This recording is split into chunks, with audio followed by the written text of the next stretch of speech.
Hi, it's Deborah, and welcome to Voices of Swell. It's October 2020. I want to welcome Tiffany Shlain to Swell. Tiffany, you are making something possible that most of us think is impossible. And I'm talking about taking a break from our phones. It is an addiction. And in your book, you call it digital obesity, which I think is an amazing phrase. It's a perfect phrase. But I'm jumping ahead for a second. Hold on.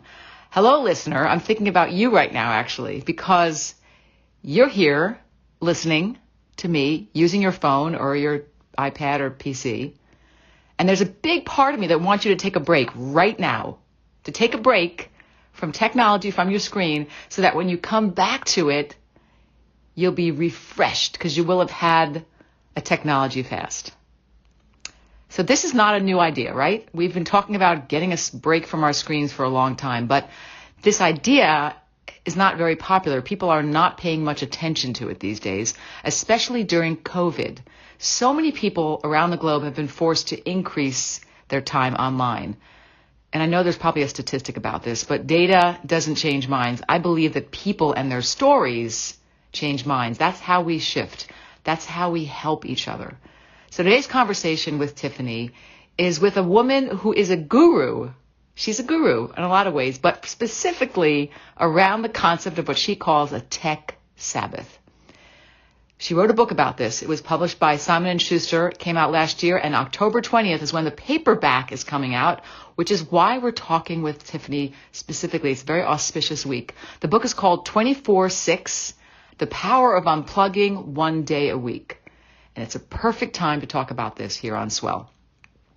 Tiffany, thank you for coming. So happy you are here. But I want to say one more thing about you. Tiffany is an incredible speaker. She has done keynotes for Harvard and for NASA and for Google. And she has been a very, very popular TED speaker. She closed the TED Women's Conference, the TED Med Conference. Back in the day, she was an on-air expert for ABC's Good Morning America with Diane Sawyer. She has been with the web since the beginning. She's an extraordinary filmmaker, by the way, about these topics of connecting. In fact, she has a film called Connected, an autobiography about love, death, and technology. And I went to that premiere, and it was extraordinary. It was sort of the first of its kind. And we got these little kits, and we all felt warm and fuzzy, and it created an absolute community around that one film. And then from there, she's made so many other films. I'm going to link you to her website right now. She's got a few, but I'm going to link you to her 24/6 website so you can really drop into her book. But it's not just a book. It's like a movement. I just finished reading it on Kindle. And Tiffany, I use the highlight function like every other page. I really love this book. I really love you. And by the way, for people who don't know, I met Tiffany, which is why I could say I love her. I met her back in 2004-ish. We both sat on a panel called Wild Women, sponsored by this Haas School of Business over in Berkeley. And Wild Women was a great name for a panel of wild women. So tell us, Tiffany, I'm sure you're wilder than ever. And let's start this off by telling us the wildest thing that you have done lately. Hey, as promised, here is the website address to learn more about Tiffany and a quick way to get her book 24/6. Well, that was such a great intro. And I'm so glad that you reminded me that we met at the Wild Women Conference at Haas Business School. That was so many moons ago, and yet wild women panels are always needed. So first, I love you too. I love your voice. You have a great voice. And I'm really grateful also that the Connected premiere meant a lot to you. That took so much out of me, that film, and it was such an important project in my work and my life. And then really the book, and so I think I mentioned in the film I had just started doing Tech Shabbats, which at that point I had just started, and now here I am almost 11 years later. And it's been so profound of an impact on my life, my family's life, my sense of well-being, mental health, creativity, productivity, all of that I eventually wrote a book about it. And what we do is from Friday night to Saturday night, we turn off all screens. And that film Connected that you mentioned was really talking about this very dramatic period in my life where I lost my father and my daughter was born within days of each other. And it really made me reevaluate all this connectedness. What does connectedness mean? True connectedness, and not all this digital connectedness, which of course you can feel connected, but I was feeling very distracted from all the devices and notifications. And so my family and I, from Friday night to Saturday night, started turning off all of our screens for what we call our technology Shabbats, and it's been the best thing I've ever done in my life. So I wrote a book called 24/6. It's coming out in paperback, and it's been very exciting this last year to see how many people have read the book and brought tech Shabbats into their lives. And, the only people I ever knew that did a true Sabbath were Orthodox Jews, and I am Jewish but not religious, and I thought it really wasn't available to me. So it was really exciting is to take a very ancient idea that's mostly just done by observant religious people and liberate it for the rest of us, and really play with it and engage with it, and what does it mean in modern society. So it's my favorite day of the week. I have the best ideas that day. I just feel the most connected to myself and my family and the world and what's right in front of me. So it's just been this really powerful thing I've experienced, and it's been so exciting to share it with so many people through the book. One of the things I love about Swell, even though it's asynchronous, is we still sort of think out loud as we talk, and I'm so happy to hear you remember connected and remember the value it had and the connection it has to the current book you're talking about now, 24/6. I want to ask you for a second about information overload, because as I read your book, I saw how many people inspire you and how many philosophers inspire you, and the quotes you pull from the philosophers, and the Heschel quote in particular, just about the Sabbath itself and how that kind of ripples out, pun intended, to your whole life. And I just want to ask you to speak to information overload and the connection between overload and the tech Shabbat, and any advice you have for people who are hungry for inspiration, hungry for all these great people's, the minds of people, and taking in all the philosophical things they say. And like, how do you manage all the things that inspire you so that you don't feel like your brain's exploding, and yet it keeps you confident to go and search and get inspired and read new things and find the people that jazz you, and what they say makes you just spark. But how do you control the overload, and how is that connected to Tech Shabbat? Let's see. That is it recording right now?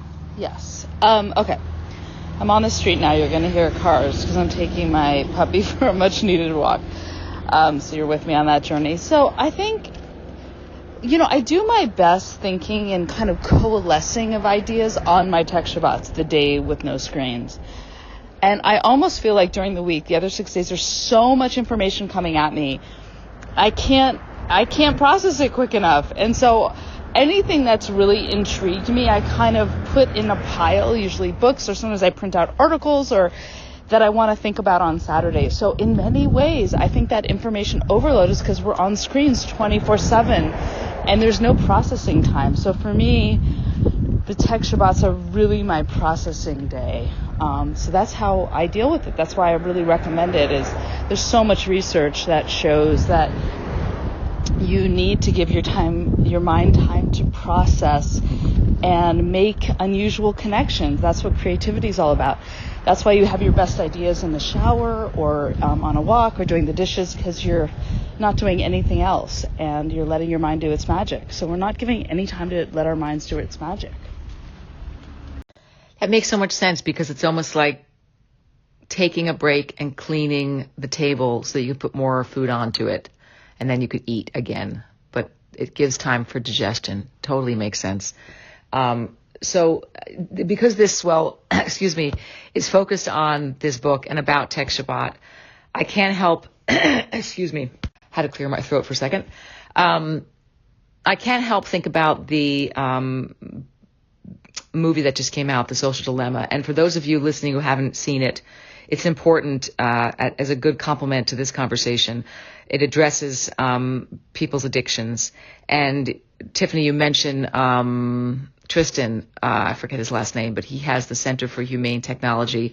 And who knew that we would need a Center for Humane Technology? But all the ethicists have always warned us that when we get new innovations in our hands, we have to know what to do with them. I remember when cloning happened, we were all freaking out when it first happened with the sheep. Anyway, when it comes to the addiction issue, and you really address this well. That's why I think this book is so powerful. It's not just about the Shabbat that you take from technology. It's about your analysis of our addiction. Can you kind of speak to how you personally view the addiction world and how technology addiction is connected to that addiction? And do you think we're paying enough attention to addiction in general as the Uber issue? And then under the Uber issue of addiction comes screen time and alcohol and drugs. But I think screen time is as much an addiction and social media is as much as an addiction. But can you speak to the correlation to that? And you're a parent. I know that you've done amazing things with your kids to help them not be addicted, but you have friends that you probably are concerned about and things like that. But can you speak to the addiction word and what you'd like to see happen at the societal level where people like Tristan can actually help people see it as a dis-ease? Yeah, the word addiction is so interesting because it's so much about numbing a situation or not having to deal with the situation that's right in front of you. And so I think that every great wisdom practice talks about being comfortable with being with yourself and silence and hearing the inner voice. And I feel like so many of the addictions, whether it's alcohol or drugs or screens, is about not dealing with what you're feeling or what's happening right in front of you. So I think there's kind of a bigger thing with learning how to be comfortable with yourself, and even if it's uncomfortable, to learn strategies and tools to be in the moment and not get out of the moment. And I'll tell you, and I go into a huge chapter in this in the book, is that one of the biggest tools I've learned is just writing down what I'm grateful for. Even on the worst, hardest days, there are still things you're grateful for. And even on the worst days, you can find beautiful moments. And I do this 5-minute journal, which is for people that don't like to journal, even though I'm a big journaler. But you open up the book, and before I look at my phone, I write down 3 things I'm grateful for and 3 things I hope for the day. And I end the day going back to that journal, not looking at my phone, 3 of the amazing things that happen. Again, even on the worst day, there are 3 moments of beauty you can find if you look for them, and 1 thing you wish you did differently. So that's a bit of reflection. So that to me is a tool to not need to numb things down with maybe a glass of wine that could have done what you think is the same thing of just like unwind from the day, but unwinding with thinking about perfect moments, even in the stress of it all, is a really powerful tool. So I think addiction, and what Tristan Harris talks about, and which I certainly see as well, is that, I started the Webby Awards back in the 90s. It was a very utopian view of what the web could be. It could connect us in all these new ways. No one charged for anything. And it was like this, it was a nonprofit, really. Oh my gosh, I thought I was recording. I just said all these things. Okay. What I was saying is that the word digest is really interesting because it's about the parasympathetic nervous system. And that is so much about calming your mind, calming your soul. And right now we're living in such a state of cortisol and the amygdala and stress, but really we need to bring more practices that hopefully are natural, that are about the parasympathetic nervous system. I think writing about gratitude, taking a day off from screens, going out in nature, these are all things that help do that.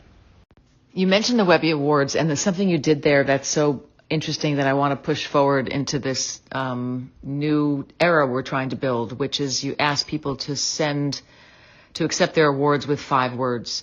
And it's such a brilliant idea. So for those of you who have watched awards shows, we spend half the time listening to people with their long speeches. And what Tiffany did was ask people to say something in 5 words. And it's amazing. I forget what Prince said, but it was, if you remember what Prince said, please tell us. But to the point of volume versus quantity versus quality, it really seems that the next generation of the next wave of our engagement with media should be about quality versus quantity. And that's what leads to this whole idea of Tech Shabbat as well, is if we can pare down how much we take in, then the quality of what we take in becomes more scrutinized, and that's a great thing. Can you speak to us, the world, about the paring down and the curation of your own way of consuming content, and give us some ideas about how that's worked in your life?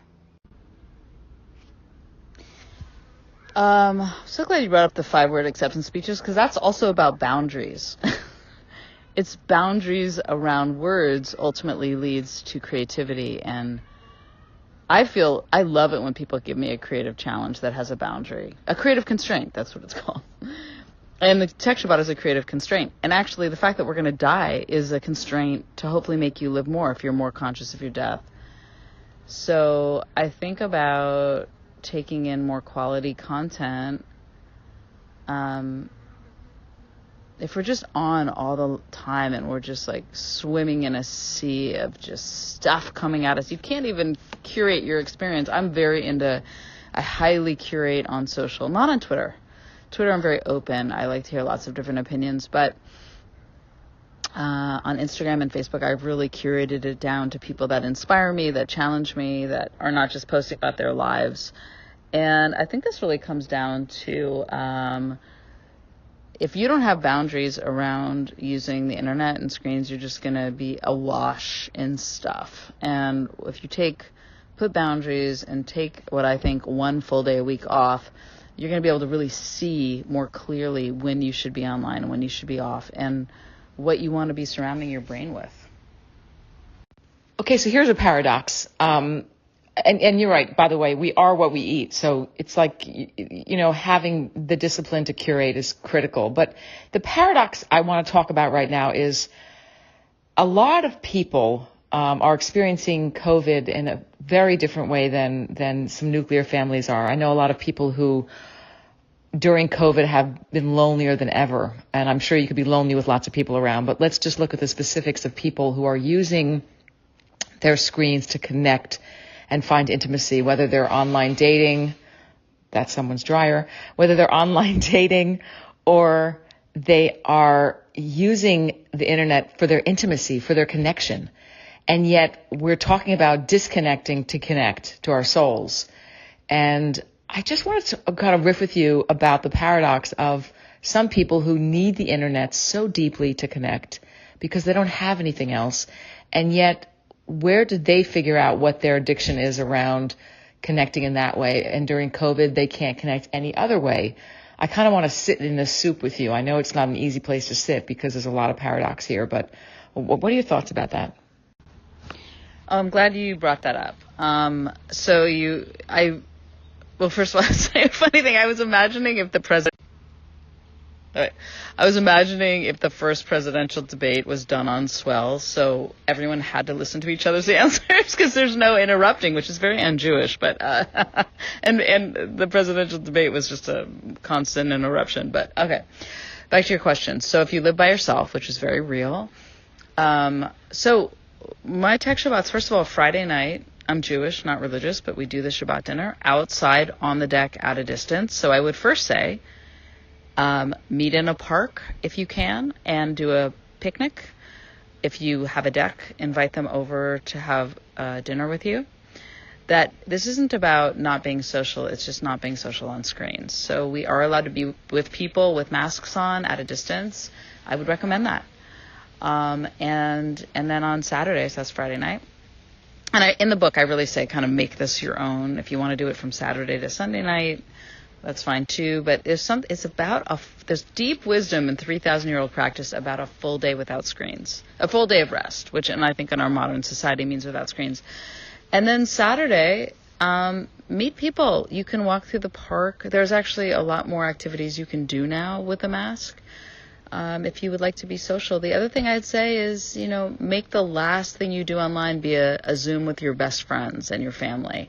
And then the first thing when you go back online, make it again a different group or the same if you want, but bookend it with, if the Zoom or online experience is connecting you, then make that begin and end your day. But I think the big thing is about being in person. We don't realize how soul-sucking ultimately it is to just be in a square, and we need that physicality. And even if it's at a distance, even if it's in mass, you still have eye contact, which makes the brain grow. There's so many good things that eye contact brings. So you can still be social, but just think, it's really about doing things differently one day a week, and it's profound. And it's deep, deep wisdom, 3,000-year-old practice of a day of rest.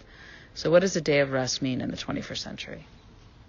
And, I have to go soon because I'm finishing a film for the election, and we were just reshooting, and I have to go talk with the editors. But I've loved this so much, and we can, keep going. It just might not happen at this moment. But I'm enjoying the asynchronous conversation. It's very cool. Thanks, Deborah. I think when we talk about the things we could do off screen, COVID's actually taught us that too. Like what are the rules we need to abide by? And then I know you have a section in your book about breaking rules too. So there's so much contradiction these days around this very issue. But yes, getting out and seeing people, so critical. I am glad that you're making a film. I don't know what it's about, but I hope it's continuing this thread, because we need to sort of celebrate our ability to move beyond the stuckness of where we are. And I'm laughing with you about the presidential debate. It would have been amazing had there been more of an asynchronous response process, for sure. I'm going to keep on going here, and you could pick this up when you have a second before your Tech Shabbat begins. And I hope people come join us and talk about this, because I think your book is a really great blueprint. And it's coming out in paperback by Shlain & Schuster October 20th. And I'm going to make sure I revive this conversation on October 20th. So Tiffany, you and I will get back on the day of, even if it's one message, so that we can keep it going and get some people here talking, and then we'll post this. But here's a question I want to leave you with regard to our capacity for change. Do you have I'm just curious, because you've spent so much time writing about this, do you have a sense at what levels we need to collaborate? Do schools need to bear down some more rules? There's a city you mentioned in the Appalachian area that doesn't allow Wi-Fi and internet. I mean, I know that's crazy, but had they had it before, and then did they stop it? But I'm not looking for draconian anything. I'm just saying, do you feel like we need to have a woven effort between all the particular institutions we engage with? Because I know parents might have one rule, and then the school has a different rule. And what is your vision for the future in terms of the possibilities? Not the utopian, but do you see some I know common sense media exists. There's people that are getting together and saying, what can we do? But is it possible? Can we get back to some kind of place where we can get people healthy again around their consumption of media? I'm particularly worried about people in their teens your statistics are staggering. And I'd love some stories about hope around this area of collaboration. So when you get a chance, thanks again. And I'm excited that you're here on Swell.